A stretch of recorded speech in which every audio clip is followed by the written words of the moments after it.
y'all, this is your girl Amber, aka Potentially A.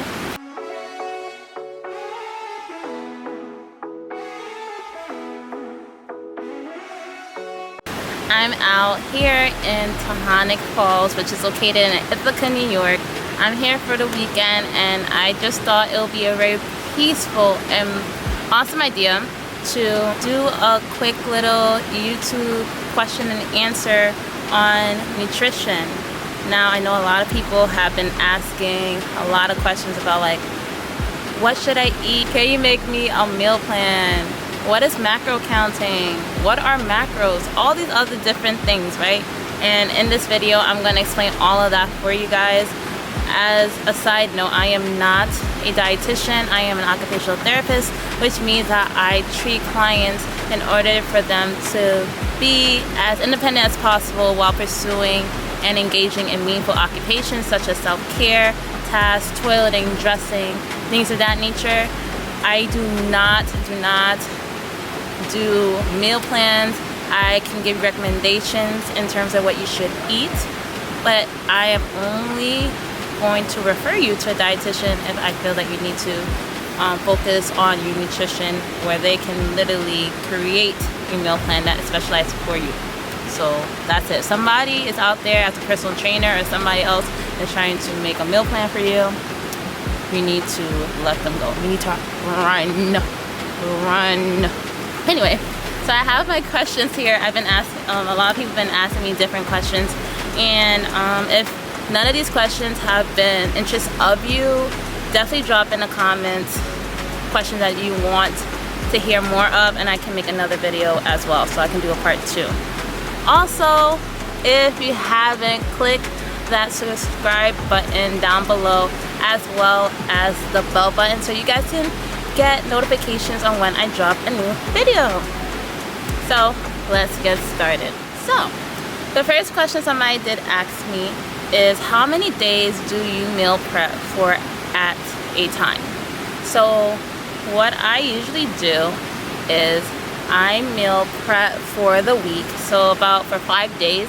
I don't meal prep for the weekends because I usually, want to treat myself, quote unquote. I want to treat myself and I don't want to overdo it. So what I just do is, because my work week consists of working, being on the go all the time, I want to make sure that those meals are structured. So I am meal prepping for 5 days. I only meal prep for lunch and dinner. Breakfast time, I don't like to have that meal prepped. I like to do that the day of. So lunch and dinner guaranteed is going to be prepped for 5 days. Next question is different ways you can season your chicken, because I get tired sometimes of the same 4 flavors. So there are different ways you can season your chicken. There are different ways you can cook your chicken. You can grill it, you can bake it, you can fry it. I'm not really into the frying thing. If you like fried foods, you can get an air fryer, which is really great.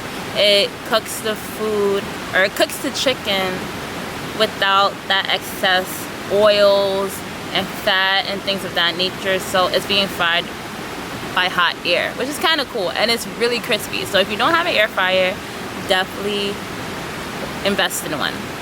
Another thing you can do is you can buy rotisserie chicken. I call that kind of like my meal prep hack. If I'm very lazy and I don't want to cook any type of chicken, I will go to the supermarket and I will buy chicken, the rotisserie chicken that's already cooked, and it's only like $5-6, which is great. Like you're not really spending a lot of money, and you can just break it up and ration it out for the week, and you got yourself some meat. Some other seasonings you can do is barbecue chicken. You can jerk chicken seasoning. I don't know. I don't really get tired of eating the same thing for the week. I kind of cycle through. So maybe one week I have chicken, another week I may have steak, and then another week I may have stuffed peppers, another week I may have ground turkey with veggie noodles. Like, I try to, not get tired of eating the same thing over and over again. But that's just me. Next question is, do you eat the same meals daily for simplicity? And the answer is yes, I do. I feel that it just makes things a little bit easier, because if you really try to cook different things for each day, you're gonna spend so much time meal prepping, and you're gonna spend more money.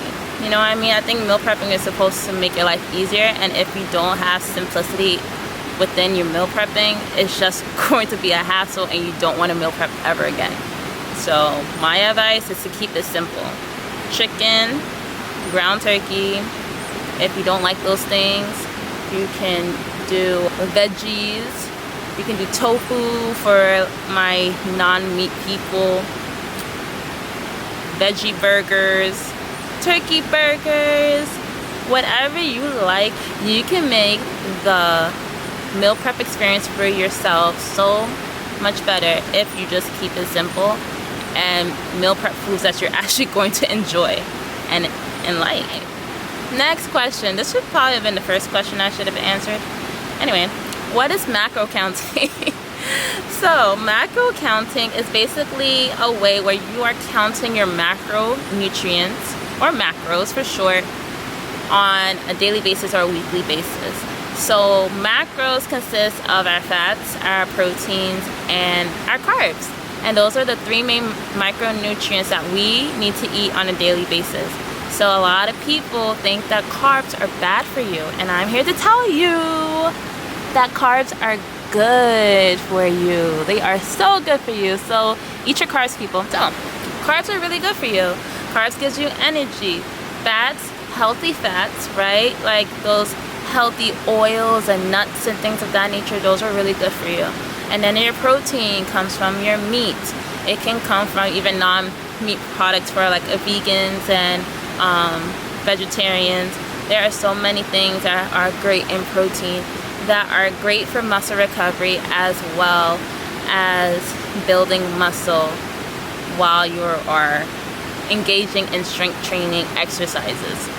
So when you are macro counting, there are certain percentages that you need to be aware of when you are macro counting, and it's really based on your body type and how you are going to rationalize how much percentage you're going to eat for fats, proteins, and carbs.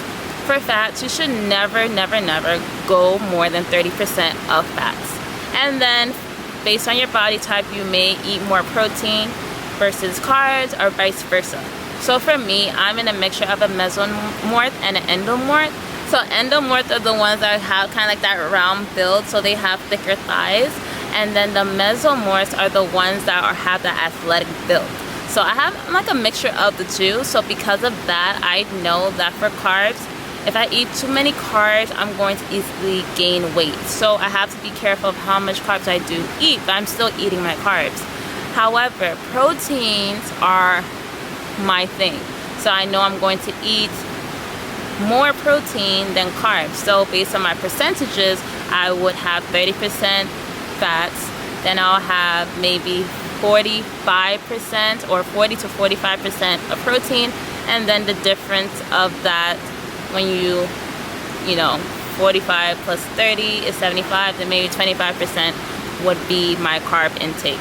So it really does depend on your body type and how you're going to structure your percentages of those macronutrients. So if you guys do want another video to really go really deep into macro counting and macronutrients, definitely drop in the comments, and I would definitely do a video on that, because I think a lot of people get very intimidated by macro counting. I think macro counting is really the keys to getting results. A lot of people like to work out and go to the gym and do all of these great exercises and workouts, but their eating is crap. So for that reason, macro counting really keeps you on track to reaching the results that you want. Also, side note that macro counting and counting your macros is not the same as counting your calories, which is a lot of that really does confuse people. But as I said, I don't want to go too deep into that. If you guys want a video of macro counting where I go a little bit deeper into it, definitely drop into the comments, and I will definitely get that video out for you. Okay, next question. What's your meal prep routine? I need to start. So what I do is that I like to meal prep on Sunday afternoons. I go to church in the morning, so I go to church and then I come home and I start to meal prep from there. I meal prep everything Sunday, and I said before, I meal prep lunch and dinners. So for example, my dinner may consist of some baked chicken with veggies, maybe broccoli or asparagus or spinach, something like that. And then my lunch is going to be pretty simple. It's going to be maybe some ground turkey with some pita bread, or I may have a protein shake with some berries. It really depends on my week and how busy I am, and also what's on sale in the grocery store. If you guys checked out my grocery vlog, you guys kind of see how I do my grocery shopping. I definitely try to keep in a budget, as well as making sure that if things are on sale and I'm not planning to use it, I'm going to buy them anyway, so I'm saving it for the future. But it's really helpful in that way. But that's kind of like how I meal prep. I have these cute little Tupperwares. They're like glass containers. I got them from Amazon. It came 10 in a pack for a pretty reasonable price. They're also really easy to clean afterwards, and they look so cute. They also they are portion size as well, so you're not really like stacking so much stuff into the containers. You are really keeping in mind of how much you're eating, so every single thing is going to be pretty precise. Another thing that I did a lot when I was first starting macro counting is using a food scale, and a food scale definitely keeps you on track of how many grams that you are eating per macronutrient. So that is my biggest tip, is for those who are just starting in macro counting, is definitely to invest in a food scale, because that's going to really keep you on track of how much grams of whatever you're eating per container for your meals, so you are staying on track of your macros. I hope that answered the question. This is something else about macro counting. How on earth do you keep up with macro counting? So the best way to keep track of it is to literally grab a pen and paper and write down your macros for each of those macronutrients, so your fats, your carbs, and your protein. And from there on, when you have an idea of what you want to eat, every single meat, every single can of beans or whatever has nutrition facts. And with that, they tell you how many grams per serving size are those 3 macronutrients. So because of that, you are able to kind of keep track of how many grams of fats, proteins, and carbs are in each single thing that you are going to digest for the week. So with that being said, that's why I said you don't really want to have complex meals, because it's going to screw up your macro counting. So if you eat the same thing over and over and over again, it's okay, because it's going to make your macro counting easier.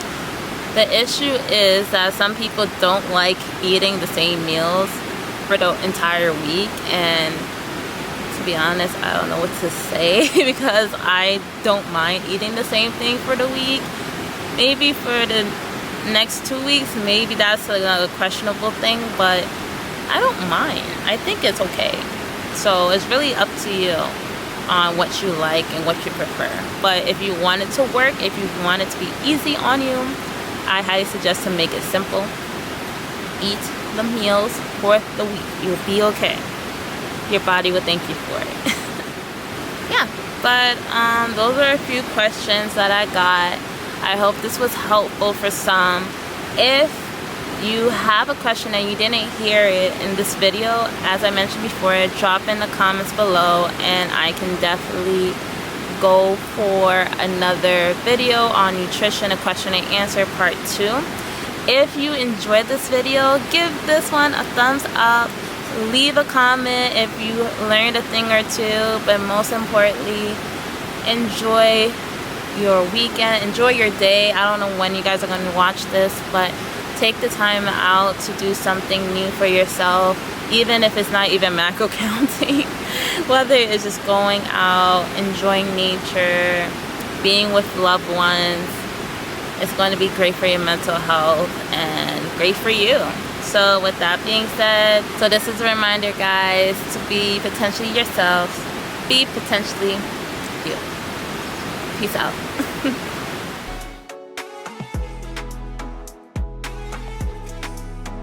Can you make me a meal clip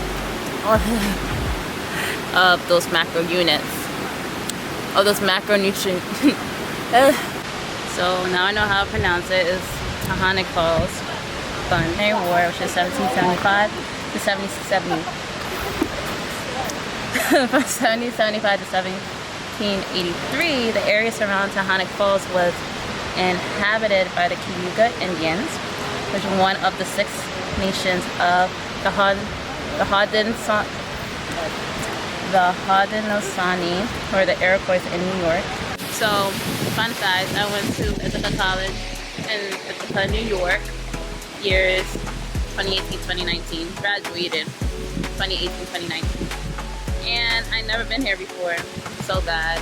Didn't take advantage of the beautiful scenery that is right in our backyard. But I'm glad I'm able to, you know, be able to still check it out now. And I will give you guys a little tour of the other areas of this park. And check it out. Alright, first of all, I'm not wearing the right shoes.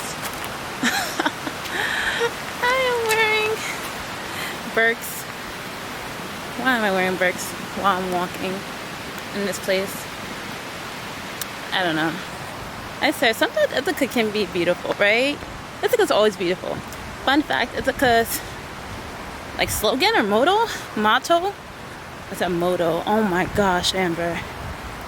It's gorgeous. Ithaca is gorgeous because it's home to all the gorges. So pretty cool. So a lot of people during the summer would like to lay out here. If you want to think of it, it's kind of like Ithaca Beach. Because we don't have beaches in Ithaca. There's no beaches in Ithaca. But this is a nice little area because it's pretty open space. Very, very spaced out. And when it's really, really sunny, people be like sunbathing and stuff over here. I'm not saying I do it, but people really do it. People bring their dogs here. People just go on nice little walks, just enjoying the nature.